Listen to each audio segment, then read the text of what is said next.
So how to make a sourdough.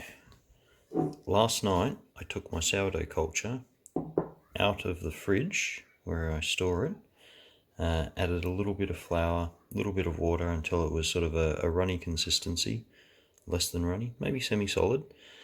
And this morning it's got bubbles, so it's ready to go. What I did was I took a tablespoon of the sourdough culture out of here and I put it into a bowl with 75 grams of water and 75 grams of flour. Mix that up until it's mixed and then just let it sit for about 2 to 3 hours until it starts bubbling. Okay, so my growing up starter is now bubbling. It's been about 4 hours, longer than you need to leave it, but that's what I've left it for. So what you do now is you take a big bowl and you add 350 mils of water. I'm doing it by weight, and then we pop our starter in. Now, as we put our starter into the water, we expect that it should float. Now, if your bowl is a bit different in shape to mine, you'll see that. And that just shows that the starter's been active and there's lots of bubbles in it and it's ready to go. Doesn't matter if it doesn't float, but the total weight of this should come up to 500 grams, around 500 grams. Okay, so it's slightly over 500 grams, and now I'm going to add 500 grams of flour. So what I did first was I mixed the starter into the water so it dissolved and then added the flour on top. Now I'm going to mix that together. Okay, so this mixing of everything together at this stage should take you 30 seconds, and while it looks like it's not going to come together, it'll come together. Making flour, putting flour in, making bread. Can you see? Yes. Okay, and this will come together quite quickly, as you can see.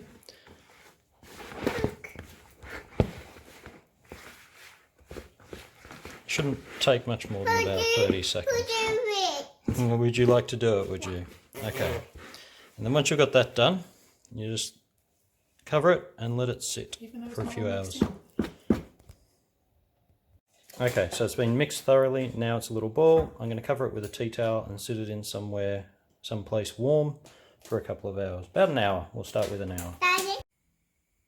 So the dough's had about 2 hours on the windowsill. Probably longer than it needs. As you can tell, it's a bit sort of dry on the top. Now it's time to add the salt. Salt the dough with a teaspoon, level teaspoon, 1 teaspoons, yep, level teaspoon of salt, like that. Now we fold that salt in over a period of about 3 hours. So to do the folding, first wet your hand and then you can start folding. Hang on. So with a very wet hand, because it won't stick to the dough because the dough is also wet, lift in under and pull up over the top, and do that in every corner. And this is essentially just mixing the salt in, allowing it to develop. Lift it up and flop it down on top. And with a wet hand you see the dough pretty much doesn't stick to you. So now we're going to cover that, put it back on the windowsill, and every 20 minutes for 2 to 3 hours we're just going to do that. 20 minutes later, time to do another fold. So we'll just take this over to the kitchen. You can see it hasn't dried out as much as it did last time, it hasn't been sitting there as long. Again, very wet hand, and just grab it from the one side and flop it over, turn it through,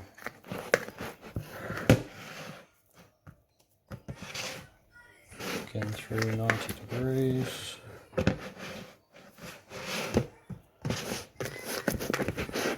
fingers under the bottom, grab it up, flop it over, and the wet hand means that you don't get much dough stuck to you. Right, let's fold 2. So I'm going to do that for another 4 times over the next hour, hour and a half, and then we'll see where we're at.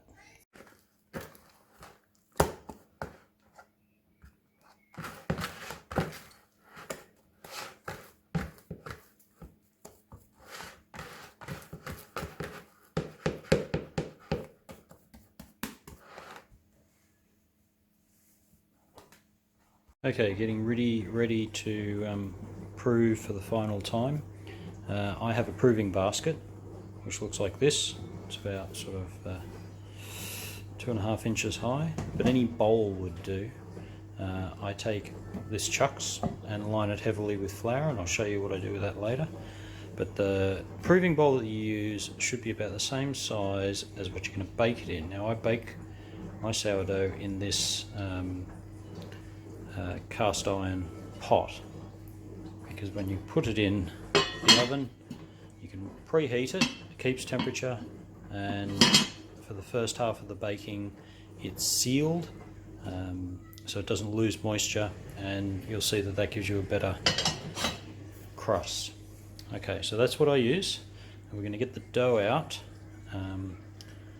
We're going to shape it for the last time, and then we're going to put it in the proving basket. We're going to let it prove for a couple of hours, and then we will bake it. Okay, so here's the dough. Smells good.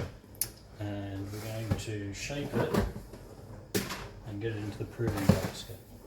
So I have a scraper, which is very handy for scraping things. You could probably make something like this. Very handy for scraping things. Flour up a board. Drop your dough out.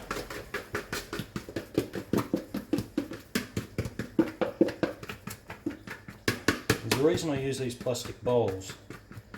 The worst part about baking is cleaning up. And these plastic bowls,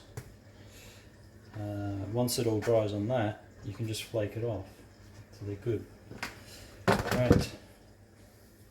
To give this a good flour, because it's a very sticky dough, and what we're going to do is just going to bring it into the middle a few times. Now, you see I'm sort of sprinkling a lot of flour on the board here. Don't worry about that. We're going to collect it in a second. We're going to feed our sourdough starter.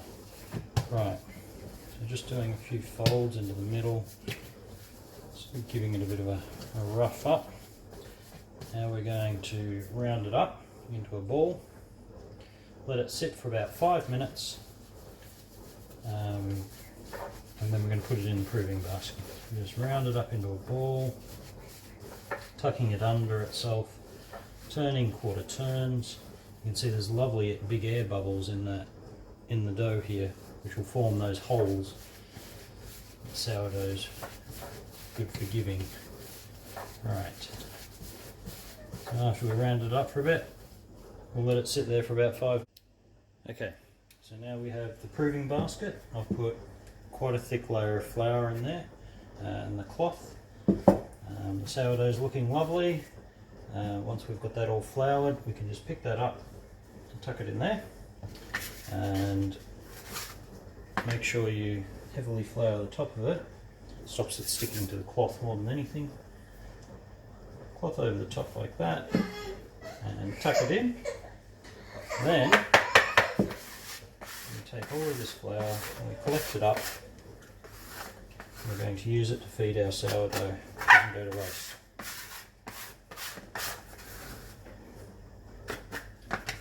Alright, so I'll let this prove for sort of 2 to 3 hours. Longer if it suits you. You can do it in the fridge overnight, and then it's ready to bake. And with this, we'll just feed the sourdough culture a little bit, bit of water, stir it in until you got sort of a decent consistency.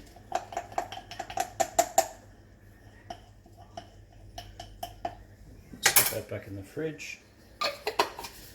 Keep this flour, use it for feeding your sourdough culture in the future.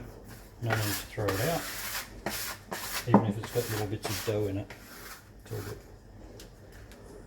Right. So the dough's ready to bake. You can see it's puffed up nicely under here. And so I'm pre-warming the oven to 240 degrees. I've got my cast iron dish in there, and I've also got a tray underneath, and I'm going to put water in this tray to keep the oven humid. If you don't have a cast iron dish, you could use anything that keeps the shape. So any pot that you're happy to bake at 240 degrees, or you can just turn it out onto a tray. It will be flatter if you do that, but we'll see how we go. So here's a run through of the recipe. First step was you took a tablespoon of the starter, added 75 grams of flour and 75 ml of water, leave that for 2 hours. You can leave that overnight. If you put it overnight, you could do that in the fridge, 2 hours at room temperature. Then we added 350 ml of water and mixed that together in a big bowl. Once that was mixed together, we added 500 grams of flour and we brought that together, and should only take about 30 seconds. You don't want to work it too long. Once we'd done that, we covered it and we left it for about 2 hours, so anywhere between 1 and 4 hours is fine. And then we put in sprinkled a teaspoon of salt on top, and we started mixing that salt in by folding, bringing each corner in, and then turning it 90 degrees and keep folding it in. We did about 6 folds about every 20 minutes, so you're looking at folding for more than 3 hours, but up to 4 or 6 hours is okay as well. We then shaped the dough on a board, got it into a nice round. We transferred it to our proving basket, lots of flour, and then we left that for a minimum of 30 minutes. I've left it today for about 2 hours at room temperature. However, you can just stick it in the fridge for the night and leave it overnight in the fridge. If you do, when you bring it out to bake it the next morning, give it a few minutes to warm up, sort of 20 minutes, half an hour to warm up, so it's not at 4 degrees. And we're going to bake it in our cast iron pot, 240 degrees, for about 35 to 40 minutes. You'll know when it's done. You don't want to overcook it. And this is going to be in a humid oven. So I've got the tray in the bottom with water in it, as you'll see. Right, we're good to go. The oven's at temperature. So out with my large pot. Don't forget it's hot, 240 degrees, it's steaming. Now I sprinkle semolina in there in the bottom, helps it stop sticking and gives a nice nice crunch on the outside. Now 2 ways you can get this out. You can do what I'm going to do, which is flopping it out upside down, or you can try and transfer it the right way up. Upside down is going to give me imperfections, which will result in cracking in the dough, as you'll see, which will look, in my mind, quite nice. Okay, so don't touch that, it's hot. Lid on for the first 20 minutes, and I'm going to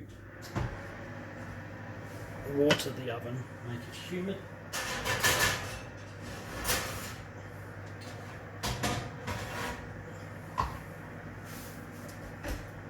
So I have a tray in the bottom of the oven.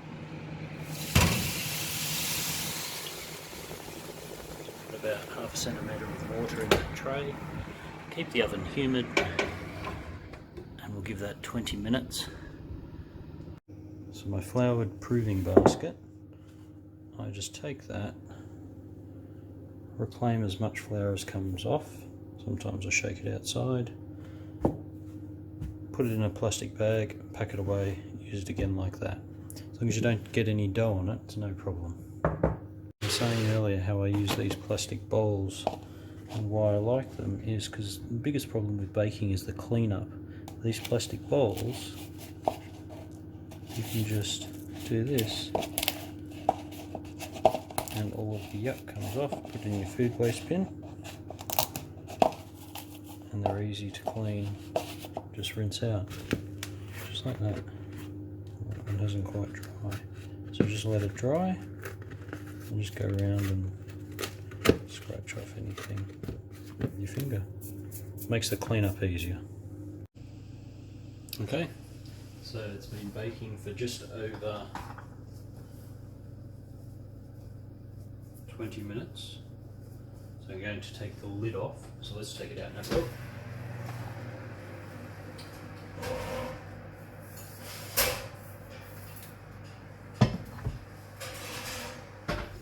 So there's still water in the bottom, so you know it's doing fine. There you go. So far so good. So all those splits, those imperfections are going to create splits. So now we're just going to brown it up for the last 15 to 20 minutes. I'm going to re-humidify the oven. So again, kettle of water. There's still some water in there. Pour in another centimetre.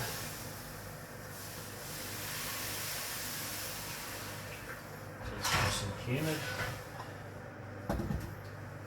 Back in you go.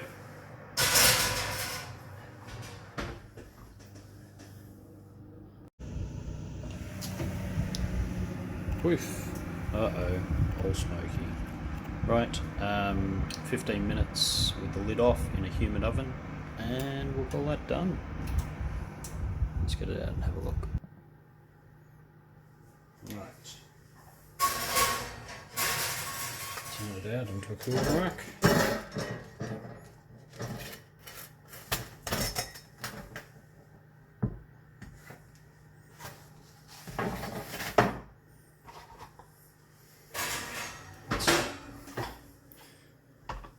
It benefits from cooling overnight before you try and cut it, or else it collapses. Enjoy.